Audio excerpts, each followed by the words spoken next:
Hello ನಮಸ್ಕಾರ. ನಾನು ನಿಮ್ಮ ಸ್ಪರ್ಶಾಗೌಡ. ಯಾರೆಲ್ಲ ಇನ್ನು ಕಾಮನಬಿಲ್ಲು ಕಥಾಗುಚ್ಛ ಯೂಟ್ಯೂಬ್ ಚಾನಲ್ಗೆ ಸಬ್ಸ್ಕ್ರೈಬ್ ಆಗಿಲ್ವೋ ಕೂಡಲೇ ಸಬ್ಸ್ಕ್ರೈಬ್ ಆಗಿ. ಕತೆ ಇಷ್ಟ ಆದರೆ ಶೇರ್ ಮಾಡಿ, ಲೈಕ್ ಮಾಡಿ ಹಾಗೂ ಕಮೆಂಟ್ ಮಾಡಿ. ನಾನು ಇವತ್ತು ಹೇಳ್ತಿರೋ ಕತೆ ಮನದ ನಿನಾದಕ್ಕೆ ಏನೆಂದು ಹೆಸರಿಡಲಿ ಭಾಗ 84. ಎದುರಿಗೆ ಕಾಣುತ್ತಿದ್ದ ಮದ್ಯದ ಅಂಗಡಿಗೆ ಹೋದವನು ಅಲ್ಲಿ ಒಂದು ಬಾಟಲಿ ಮದ್ಯವನ್ನು ತೆಗೆದುಕೊಂಡು ಪರಿಚಯದವರು ಯಾರಾದರೂ ನೋಡುತ್ತಾರೆ ಎನ್ನುವ ಯೋಚನೆಯಲ್ಲಿ ಅಲ್ಲಿ ಕುಡಿಯಲು ಮನಸ್ಸಾಗದೆ ಕಾರಿನಲ್ಲಿ ಬಂದು ಕುಳಿತು ಒಂದೇ ಉಸಿರಿಗೆ ಬಾಟಲಿಯ ಮುಚ್ಚಳ ತೆಗೆದು ಬಾಯಿಗೆ ಒಯ್ದುಕೊಂಡಿದ್ದನು. ಅದರಲ್ಲಿದ್ದ ಕಾಲು ಭಾಗದಷ್ಟು ಎಂಡವನ್ನು ಹೊಟ್ಟೆಯೊಳಗೆ ಇಳಿಸುತ್ತಿದ್ದ ಹಾಗೆ ಅವನಿಗೆ ಹೊಟ್ಟೆಯೆಲ್ಲ ಉರಿಯಲು ಶುರುವಾಯಿತು. ಆ ಆ ಇದೇನು, ಹೊಟ್ಟೆ ಇಷ್ಟೊಂದು ಉರಿಯುತ್ತಿದೆಯಲ್ಲ ಎಂದು ಮುಖ ಕಿವುಚಿ ಹೊಟ್ಟೆಯ ಮೇಲೆ ಕೈ ಆಡಿಸಿದವನು ಬಿಡದೆ ಮತ್ತೊಮ್ಮೆ ಕುಡಿದಿದ್ದನು. ಉಳಿದ ಮದ್ಯದ ಬಾಟಲಿಯನ್ನು ಕಾರಿನಲ್ಲಿ ಇರಿಸಿ ಕಾರ್ ಸ್ಟಾರ್ಟ್ ಮಾಡಿ ಸ್ವಲ್ಪ ದೂರ ಬರುತ್ತಿದ್ದ ಹಾಗೆ ಅದಾಗಲೇ ಅವನಿಗೆ ತಲೆ ಸುತ್ತಲು ಶುರುವಾಯಿತು. ಒಡನೆಯೇ ಕಾರು ನಿಲ್ಲಿಸಿದವನು ತಲೆ ಹಿಡಿದು ಇದೇನು, ತಲೆ ಹೀಗೆ ಸುತ್ತುತ್ತಿದೆಯಲ್ಲ, ಕಾರು ಕೂಡ ಓಡಿಸಲು ಆಗುತ್ತಿಲ್ಲ ಎಂದು 2 ನಿಮಿಷ ಸುಧಾರಿಸಿಕೊಂಡವನು ಮತ್ತೆ ಕಾರು ಚಾಲು ಮಾಡಿದನು. ಅವನ ಪುಣ್ಯಕ್ಕೆ ಅಂದು ನಿಧಾನವಾಗಿ ಕಾರು ಓಡಿಸಿಕೊಂಡು ಬಂದಿದ್ದನು. ಅರ್ಧ ಗಂಟೆಗೆ ಬಂದು ತಲುಪುವ ದಾರಿಯನ್ನು 1.5 ಗಂಟೆಗೆ ತಲುಪಿದನು. ಹೇಗೋ ನೆಶೆಯಲ್ಲಿ ತೇಲುತ್ತಿದ್ದರೂ ಸಹ ನಿಧಾನವಾಗಿ ಬಂದು ಗೆಸ್ಟ್ ಹೌಸ್ ತಲುಪಿದನು. ಇತ್ತ ಮಹಿಮಾ ಇಷ್ಟೊತ್ತಿಗಾಗಲೇ ಬರಬೇಕಿತ್ತಲ್ಲ, ಇನ್ನೂ ಯಾಕೆ ಬಂದಿಲ್ಲ ಎಂದು ಚಡಪಡಿಕೆಯಲ್ಲಿಯೇ ಅವನಿಗೋಸ್ಕರ ಕಾಯುತ್ತಾ ನಿಂತಿದ್ದಳು. ಇಂದು ಅಲ್ಲಿಗೆ ಬರದೆ ಮನೆಗೆ ಏನಾದರೂ ಹೋಗಿಬಿಟ್ಟರೆ ಎನ್ನುವ ಭಯ ಕೂಡ ಅವಳನ್ನು ಕಾಡುತ್ತಿತ್ತು. ಅವನು ಬರಲಿಲ್ಲ ಎಂದರೆ ಇಷ್ಟು ದೊಡ್ಡ ಮನೆಯಲ್ಲಿ ಒಬ್ಬಳೇ ಇರಬೇಕಲ್ಲ ಎನ್ನುವ ಭಯ ಅವಳಿಗೆ. ಕಾರು ಬಂದು ಮನೆಯ ಮುಂದೆ ನಿಲ್ಲುತ್ತಿದ್ದ ಹಾಗೆ ಖುಷಿಯಾದವಳು ಒಡನೆ ಬಾಗಿಲ ಬಳಿಗೆ ಓಡಿ ಬಂದು ನಿಂತಳು. ಮನೆಯ ಮುಂದೆ ಕಾರು ತಂದು ನಿಲ್ಲಿಸಿದನು. ಕಾರಿನಿಂದ ಇಳಿಯದೆ ಅರ್ಧ ಕುಡಿದು ಇರಿಸಿದ ಮದ್ಯದ ಬಾಟಲಿಯನ್ನು ಮತ್ತೆ ಕೈಗೆತ್ತಿಕೊಂಡನು. ಅದರಲ್ಲಿ ಇದ್ದ ಪೂರ್ತಿ ಎಂಡವನ್ನು ತನ್ನ ಹೊಟ್ಟೆಯೊಳಗೆ ಇರಿಸಿದನು. ಕಾರು ಮನೆಯ ಮುಂದೆ ಬಂದು ನಿಂತು 10 ನಿಮಿಷವಾದರೂ ಕಾರಿನಿಂದ ಇಳಿಯದೇ ಇರುವವನನ್ನು ನೋಡಿ ಕಾರಿನ ಬಳಿಗೆ ಹೋಗಿ ಏನು ಮಾಡುತ್ತಿದ್ದಾರೆ, ಯಾರದ್ದಾದರೂ ಜೊತೆ ಫೋನಿನಲ್ಲಿ ಮಾತನಾಡುತ್ತಿದ್ದಾರೇನೋ ಎಂದುಕೊಂಡಳು. ಅಲ್ಲಿಂದ ಕದಲದೆ ಅಲ್ಲಿಯೇ ನಿಂತಳು.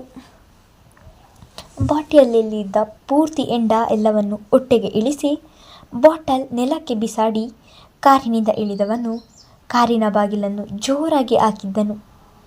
ಅದರ ಶಬ್ದ ಮಹಿಮಾಳ ಕಿವಿಗೆ ರಾಚುತ್ತಿದ್ದ ಹಾಗೆ, ಇದೇನು, ಇವರು ಇಷ್ಟೊಂದು ಜೋರಾಗಿ ಕಾರಿನ ಬಾಗಿಲು ಹಾಕುತ್ತಿದ್ದಾರೆ ಎಂದುಕೊಂಡು ಕಾರಿನೆಡೆಗೆ ನೋಡುತ್ತಾ ನಿಂತಳು.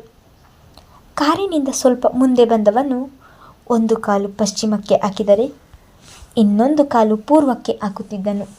ನಶೆಯಲ್ಲಿ ಇರುವವನಿಗೆ ಸರಿಯಾಗಿ ನಡೆಯಲು ಕೂಡ ಆಗುತ್ತಿಲ್ಲ. ಅವನ ನಡೆಯನ್ನು ನೋಡಿ ಮಹಿಮಾಳಿಗೆ ಒಡನೆ ಆಘಾತವಾದಂತಾಯಿತು. ಇಂದು ಗಂಭೀರವಾಗಿ ಸಿಂಹ ನಡಿಗೆಯಲ್ಲಿ ನಡೆದು ಬರುತ್ತಿದ್ದವನು ಇಂದು ಈ ರೀತಿ ನಡೆಯುತ್ತಿದ್ದಾನೆ ಎಂದರೆ ಏನೋ ಆಗಿದೆ ಎಂದು ಭಯವಾಗಿ ಒಡನೆ ಅವನ ಬಳಿಗೆ ಓಡುತ್ತಿದ್ದ ಹಾಗೆ ಇನ್ನೇನು ಅವನು ಮುಗ್ಗರಿಸಿ ಬೀಳಬೇಕು ಎನ್ನುವಷ್ಟರಲ್ಲಿ ಅವನ ಕೈಯನ್ನು ಹಿಡಿದು ಸರಿಯಾಗಿ ನಿಲ್ಲಿಸಿದವಳ ಭಯ ಜೋರಾಗಿತ್ತು. ಏನಾಯಿತು, ಯಾಕೆ ಹೀಗೆ ಆಡ್ತಿದ್ದೀರಾ ಎಂದು ಅದೇ ಭಯದಲ್ಲಿ ಕೇಳಿದಳು. ಅವಳಿಗೆ ಅವನು ಕುಡಿದು ಬಂದಿರುವುದು ಏನು ತಾನೇ ಗೊತ್ತು. ಮೈ ಮೇಲೆ ಪ್ರಜ್ಞೆ ಇಲ್ಲದೆ ಇದ್ದರೂ ಸಹ ಮಹಿಮಾ ತನ್ನನ್ನು ಹಿಡಿದದ್ದು ಅರಿವಾಗಿ, ಬಿಡೇ ನನ್ನನ್ನು, ನೀನು ನನ್ನನ್ನು ಮುಟ್ಟಬೇಡ, ನಿನ್ನಿಂದಲೇ ಎಲ್ಲವೂ ಆಗಿತ್ತು ಎಂದು ಕಣ್ಣನ್ನು ತೇಲಿಸುತ್ತಾ ತೊದಲಿಕೆಯಿಂದ ನುಡಿದವನನ್ನು ಆಶ್ಚರ್ಯದಲ್ಲಿಯೇ ನೋಡುತ್ತಿದ್ದರೆ ಸಾರಾಯಿ ವಾಸನೆ ಅವಳ ಮೂಗಿಗೆ ಬಡಿದಿತ್ತು. ಅದರ ವಾಸನೆಗೆ ತಲೆಯನ್ನು ಹಿಂದಕ್ಕೆ ಎಳೆದುಕೊಂಡು ಮೂಗು ಮುಚ್ಚಿಕೊಂಡವಳು, ಕುಡಿದು ಬಂದಿದ್ದೀರಾ ಎಂದಳು. ಅವಳು ಹಿಡಿದಿದ್ದ ತನ್ನ ಕೈಯನ್ನು ಹಿಂದೆ ಎಳೆದುಕೊಂಡವನು ಕತ್ತನ್ನು ಮೇಲೆತ್ತಿ, ಹೌದು ಕುಡಿದಿದ್ದೇನೆ, ಅದನ್ನು ಕೇಳಲು ನೀನ್ಯಾರು ಎಂದನು. ನಾನು ನಿಮ್ಮ ಹೆಂಡತಿ ಎಂದು ಹೇಳಬೇಕು ಎಂದುಕೊಂಡರೂ ನಶೆಯಲ್ಲಿ ಇರುವವನ ಬಳಿ ಮಾತನಾಡುವುದು ವ್ಯರ್ಥ ಎಂದು ಯೋಚಿಸಿದವಳು, ಸರಿ ಬನ್ನಿ ಒಳಗೆ ಹೋಗೋಣ ಎಂದು ಮತ್ತೆ ಅವನ ಕೈ ಹಿಡಿಯುತ್ತಿದ್ದ ಹಾಗೆ, ನಾನು ಒಳಗೆ ಬರಲ್ಲ, ಇಲ್ಲೇ ಇರ್ತೀನಿ, ನೀನಿರುವ ಮನೆಗೆ ನಾನು ಬರಲ್ಲ ಎಂದನು. ಅವನ ಮಾತುಗಳನ್ನು ಕೇಳುತ್ತಿದ್ದರೆ ನಗಬೇಕೋ ಅಳಬೇಕೋ ಒಂದೂ ತಿಳಿಯಲಿಲ್ಲ ಅವಳಿಗೆ. ಮೊದಲ ಬಾರಿಗೆ ಕುಡಿದಿರುವವನಿಗೆ ಕೋತಿಗೆ ಎಂಡ ಕುಡಿಸಿದ ಹಾಗೆ ಆಗಿತ್ತು. ನಾನಿರುವ ಮನೆಗೆ ಬರುವುದಿಲ್ಲ ಎಂದರೆ ಇಲ್ಲಿಗೆ ಯಾಕೆ ಬರಬೇಕಿತ್ತು, ಮನೆಗೆ ಹೋಗಬೇಕಿತ್ತು ಎಂದಳು ತುಸು ಕೋಪ ಬೆರೆಸಿ. ಹೌದಲ್ವಾ, ನೀನು ಹೇಳುತ್ತಿರುವುದು ಸರಿಯಾಗಿದೆ. ಮನೆಗೆ ಹೋಗುವುದು ಬಿಟ್ಟು ನಾನು ಇಲ್ಲಿಗೆ ಯಾಕೆ ಬಂದೆ? ಇಷ್ಟು ದಿನಕ್ಕೆ ಇದೊಂದೇ ಒಳ್ಳೆಯ ಮಾತು ನೀನು ಹೇಳಿದ್ದು. ಈಗ ನಾನು ಮನೆಗೆ ಹೋಗ್ತೀನಿ ಎಂದು ನಿಂತಲ್ಲಿಂದ ತಿರುಗಿ ಕಾರಿನ ಬಳಿಗೆ ಹೊರಟವನನ್ನು ಕೈ ಹಿಡಿದಳು. ಈ ಸ್ಥಿತಿಯಲ್ಲಿ ಮನೆಗೆ ಹೋಗ್ತೀರಾ? ಬರುವಾಗ ಅದು ಹೇಗೆ ಡ್ರೈವ್ ಮಾಡಿ ತಗೊಂಡು ಬಂದಿರೋ ನನಗಂತೂ ಗೊತ್ತಿಲ್ಲ ಎಂದವಳಿಗೆ. ಕುಡಿದು ಅಷ್ಟು ದೂರ ಡ್ರೈವ್ ಮಾಡಿಕೊಂಡು ಹೋಗುವುದು ಬಹಳ ಕಷ್ಟವಾಗಿತ್ತು. ಆದರೆ ಅವರು ಹೇಗೆ ಬಂದಿದ್ದಾರೆ, ಏನೂ ಆಗಲಿಲ್ಲವಲ್ಲ ಎನ್ನುವುದೇ ದೊಡ್ಡ ಸಮಾಧಾನ. ನೀನು ನನ್ನನ್ನು ಮುಟ್ಟಿ ಮಾತನಾಡಿಸಬೇಡ, ದೂರ ನಿಂತು ಮಾತಾಡು. ದೂರಾಡುತ್ತಿದ್ದರು. ಮಹಿಮಾ ಮುಟ್ಟುವುದು ಅವನಿಗೆ ಇಷ್ಟವಾಗುತ್ತಿರಲಿಲ್ಲ. ಅವನ ಮಾತು ಕೇಳಿ ಹಣೆ ಬಡಿದುಕೊಳ್ಳಬೇಕು ಎನಿಸುತ್ತಿತ್ತು. ತಾನು ಹಿಡಿಯಲಿಲ್ಲ ಎಂದರೆ ಎಲ್ಲಿ ಮುಗ್ಗರಿಸಿ ಬೀಳುತ್ತಾನೋ ಎನ್ನುವ ಭಯ. ಕೈ ಹಿಡಿದರೆ ಒಸರಾಡಿ ಕೈ ಬಿಡಿಸಿಕೊಳ್ಳುತ್ತಿದ್ದನು. ಸರಿ, ನಾನು ನಿಮ್ಮನ್ನು ಮುಟ್ಟುವುದಿಲ್ಲ, ಈಗ ಒಳಗೆ ಬನ್ನಿ ಎಂದಳು. ನಾನು ಬರುವುದಿಲ್ಲ, ಇಲ್ಲಿಯೇ ಇರುತ್ತೇನೆ ಎಂದು ನೆಲದ ಮೇಲೆ ಕೂರಲು ಹೋಗುವನನ್ನು ಮತ್ತೆ ಒಡನೆ ಕೈ ಹಿಡಿದು ಬೇಡ ಬೇಡ ಎಂದು ತಡೆದಿದ್ದಳು. ಈಗ ಅವನ ನಡೆ ಮಾತು ಎಲ್ಲವೂ ಪುಟ್ಟ ಮಗುವಿನ ಹಾಗೆ ಎನಿಸುತ್ತಿತ್ತು.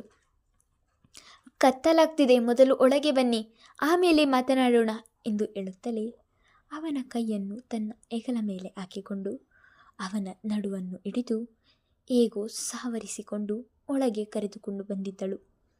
ನಡೆಯಲು ಆಗದೆ ಸೋಫಾ ಮೇಲೆ ದೊಪ್ಪೆಂದು ಕುಳಿತವನನ್ನು ನೋಡಿ, ಈ ಅವತಾರದಲ್ಲಿ ಮನೆಗೆ ಹೋಗ್ತೀನಿ ಎಂದು ಹೇಳ್ತಿದ್ದೀರಾ?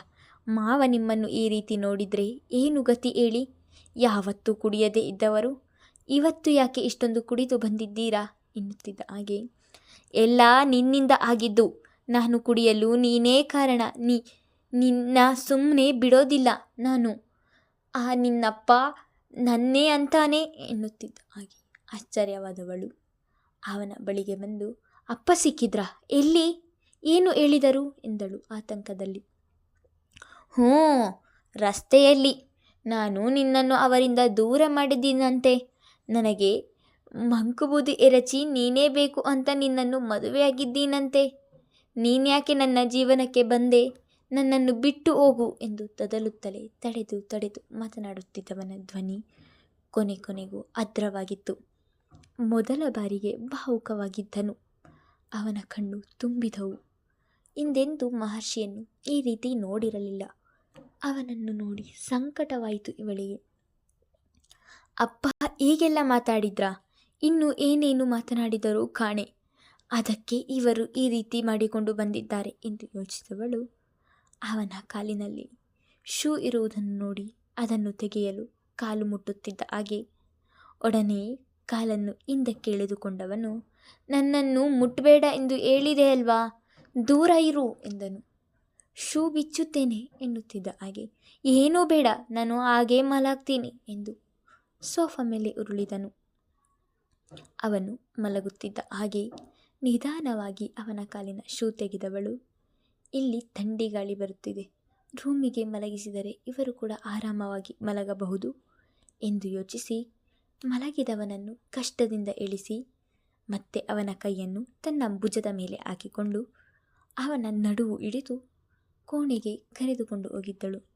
ನನ್ನನ್ನು ಎಲ್ಲಿಗೆ ಕರೆದುಕೊಂಡು ಹೋಗ್ತಿದ್ದೀಯಾ? ಮತ್ತೆ ತೊದಲಿಸುತ್ತಾ ನುಡಿದನು.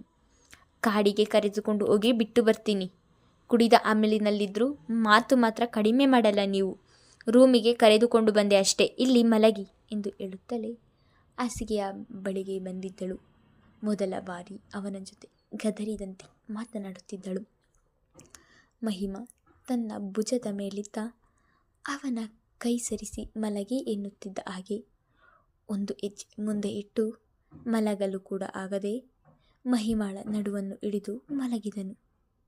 ಅವನು ಅವಳ ನಡು ಹಿಡಿದಿದ್ದಕ್ಕೆ ಅವನ ಮೇಲೆ ಹೋಗಿ ಮಲಗಿದಳು. ಮಹರ್ಷಿಯ ಮೇಲೆ ಮಲಗಿದ ಮಹಿಮಾ ಉಸಿರಾಡುವುದನ್ನೇ ಮರೆತು ಬಿಟ್ಟಳು.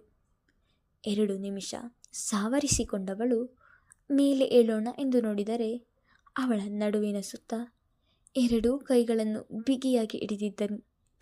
ಅವಳಿಗೆ ಮೇಲೆ ಏಳಲು ಆಗಲಿಲ್ಲ. ಮುಂದುವರೆಯುವುದು. ಈಗ ಮಹಿಮಾಳ ಪರಿಸ್ಥಿತಿ ಏನು, ಮಹರ್ಷಿಗೆ ಎಚ್ಚರವಾದರೆ ಏನು ಮಾಡುತ್ತಾನೆ ಎಂದು ಮುಂದಿನ ಸಂಚಿಕೆಗಳಲ್ಲಿ ತಿಳಿದುಕೊಳ್ಳೋಣ. ಧನ್ಯವಾದಗಳು.